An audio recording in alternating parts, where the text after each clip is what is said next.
साथियों, सबसे पहले आप लोगों को जय मूल निवासी। साथियों, वर्तमान की जो मोदी सरकार है, जो मोदी सरकार इस समय हमारे देश के जितने भी सरकारी उपक्रम है उसको निजीकरण करती जा रही है, प्राइवेट सेक्टर में बेचती जा रही है, जिससे हमारे देश के युवाओं, पढ़े लिखे युवा बेरोजगार हो रहे हैं। आज पढ़े लिखे लोग भी बेरोजगार हैं और जितने भी छोटे मोटे मजदूर किसान भी बेरोजगार हैं। तो दोस्तों, हमारे देश में प्राइवेटाइजेशन करके, निजीकरण करके वर्तमान का बीजेपी सरकार देश को कंगाल बना दिया है। देश का जीडीपी -24 चला गया है।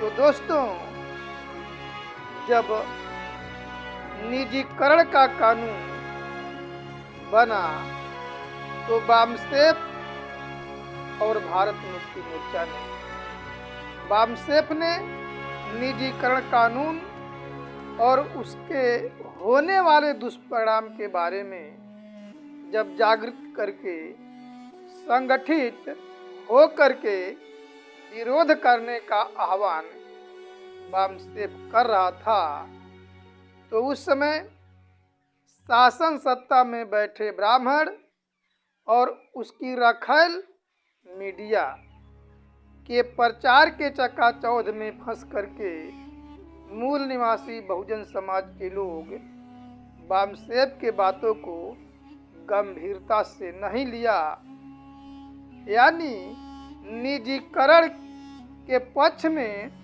जनमत बनाने का कहीं न कहीं मूल निवासी बहुजन समाज के लोग सहयोग किए, जिसका आज दुष्परिणाम क्या है कि मूल निवासी बहुजन समाज के शिक्षित युवा जो डिग्री धारक हैं उनको निजी क्षेत्र में नौकरियों के अयोग्य ठहराया जा रहा है कि ये लोग नौकरी के लायक नहीं हैं। इसका खुलासा स्वयं एसोचैम ने किया है कि देश में, हमारे देश में 93% MBA डिग्री धारक नौकरी के काबिल नहीं है। Associated chamber of commerce industry of India की एक सर्वे रिपोर्ट में सनसनीखेज खुलासा हुआ कि हमारे देश में निजी कॉलेजों से ग्रेजुएट की पढ़ाई करके डिग्री धारक 93% नौकरी के लायक ही नहीं है।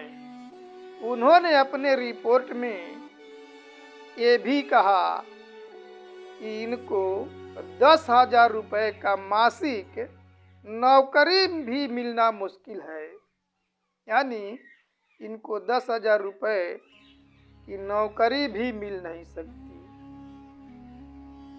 तो दोस्तों, इसके लिए जिम्मेदार किसको बताया कि निजी संस्थान के, जो निजी शिक्षण संस्थान के घटिया क्वालिटी और उसके व्यवस्थापन को जिम्मेदार बताया।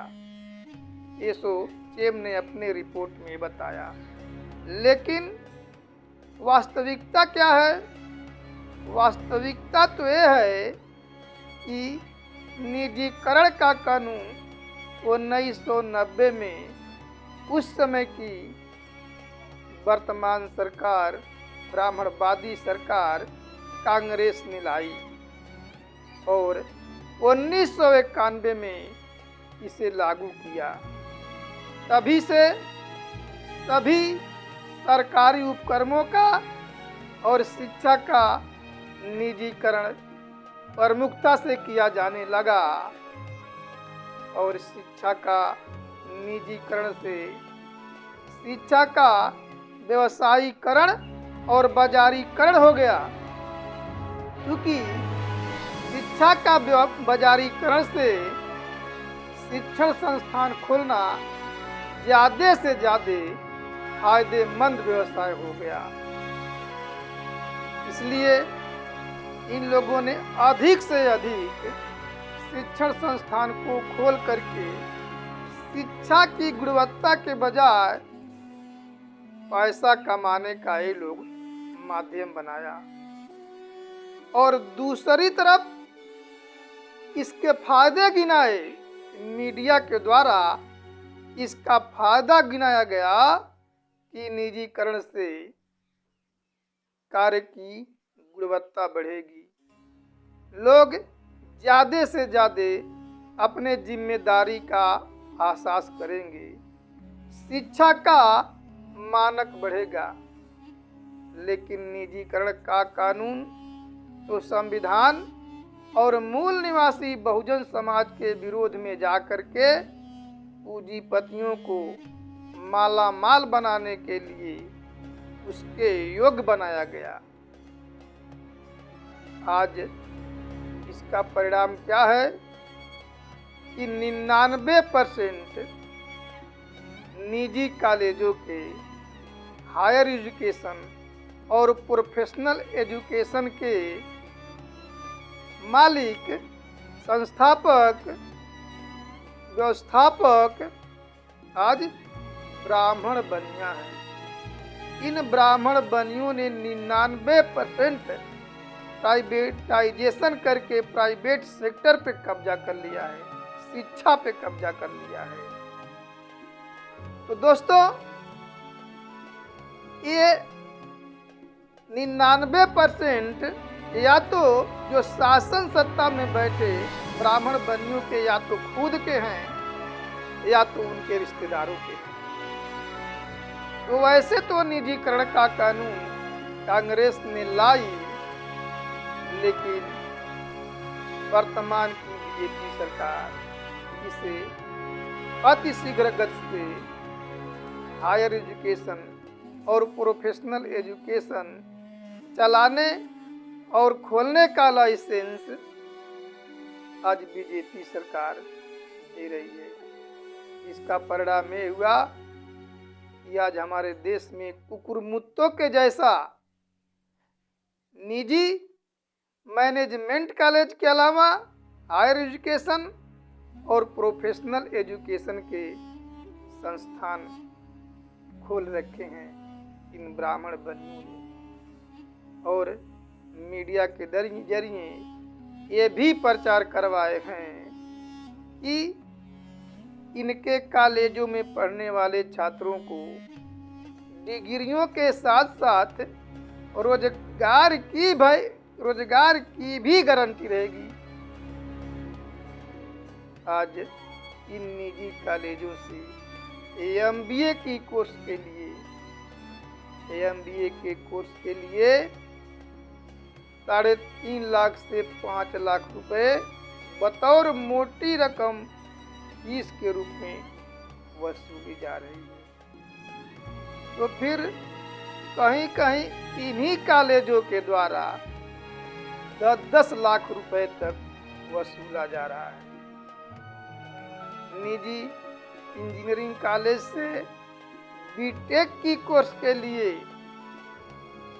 10 से 15 लाख रुपए तक वसूले जा रहे हैं। अभिभावक और छात्र इनके प्रचार के चकाचौंध में फंस करके बैंक से लोन ले करके खेती बाड़ी बेच करके मोटी रकम देने के लिए मजबूर है।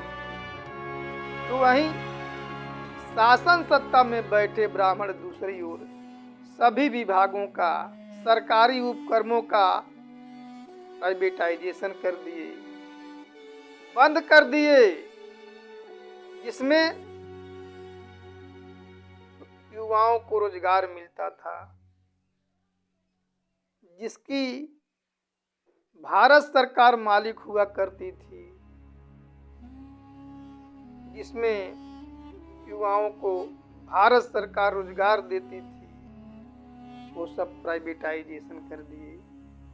और प्राइवेटाइजेशन की वजह से SC ST OBC का मिलने वाला संवैधानिक आरक्षण भी समाप्त हो गया, क्योंकि केवल सरकारी सेक्टर में ही आरक्षण है, प्राइवेट सेक्टर में आरक्षण नहीं है।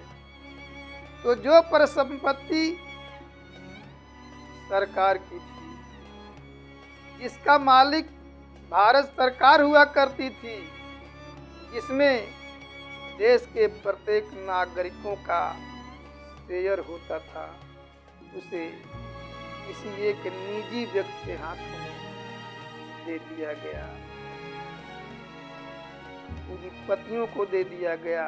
यानी वर्तमान की बीजेपी सरकार और पूर्व की कांग्रेस सरकार ने संविधान के विरोध में जाकर के सरकारी उपक्रमों को बेचा, प्राइवेटाइजेशन किया, एक निजी व्यक्ति के हाथों में दे दिया और पूरे देश के युवाओं को बेरोजगार कर दिया। वहीं इन सरकारों ने देश का भविष्य कहे जाने वाले बच्चों और युवाओं को शिक्षित करने, रोजगार देने या रोजगार उपलब्ध कराने के जिम्मेदारी से अपना पल्ला झाड़ लिया, जबकि भारतीय संविधान के अनुसार भारत सरकार की ये जिम्मेदारी बनती है। लेकिन इन लोगों ने बकरियों का सुरक्षा खुखार भेड़िए के भरोसे छोड़ दिया और एक खुखार भेड़िए पूंजीपति ये लोग शिक्षा संस्थान खोल करके ज्यादा से ज्यादा higher education, professional education, management college खोल करके उसमें मैनेजमेंट की डिग्री, मोटी सैलरी की लालच में फंस करके अभिभावकों से मोटी रकम वसूल करके उनको कंगाल बना दिया गया। तो वहीं दूसरी ओर सरकारी उपक्रमों का निजीकरण कर दिया गया और इधर रेवाड़ियों की तरफ डिग्री बांट दिया गया। डिग्री किसी काम का नहीं, रेवाड़ियों की तरह उसको बांट दिया गया और दूसरी ओर एक किसी काम के न रहे सरकारी विभागों का, उपक्रमों का प्राइवेटाइजेशन कर दिया, जिससे अभिभावक जो है कंगाल हो करके मोटी रकम दे करके, खेत बाड़ी बेच करके, बैंक से लोन ले करके मोटी रकम इन पूंजीपतियों के स्कूल में दे दिया, दे करके कंगाल हो गए। तो अभिभावक जहां कंगाल होकर के आत्महत्या कर रहे हैं, तो वहीं युवक बेरोजगार होकर के आत्महत्या कर रहे हैं। इतनी खतरनाक परिस्थिति का जिम्मेदार सिर्फ और सिर्फ ब्राह्मण और ब्राह्मणवाद है, या तो उसकी राजनैतिक पार्टी है, क्योंकि वे कभी नहीं चाहते हैं कि भारतीय संविधान पूरी तरह से लागू हो। वे नहीं चाहते कि मूल निवासी बहुजन समाज के लोग शिक्षित और रोजगारी बने। इसलिए सभी तरह की शिक्षा ब्राह्मणवादी व्यवस्था को मजबूत बनाए रखने के अनुकूल ढाल रहे हैं। तो दोस्तों, इतनी भयानक परिस्थिति का निर्माता ब्राह्मण है। यदि मूल निवासी बहुजन समाज के लोग अब भी जागृत होकर के, संगठित होकर के इस ब्राह्मणवादी व्यवस्था से मुक्ति के लिए राष्ट्रव्यापी आंदोलन को सफल नहीं बनाते, ये जो दुष्परिणाम आपको दिखाई दे रहा है, ये तो केवल नमूना है।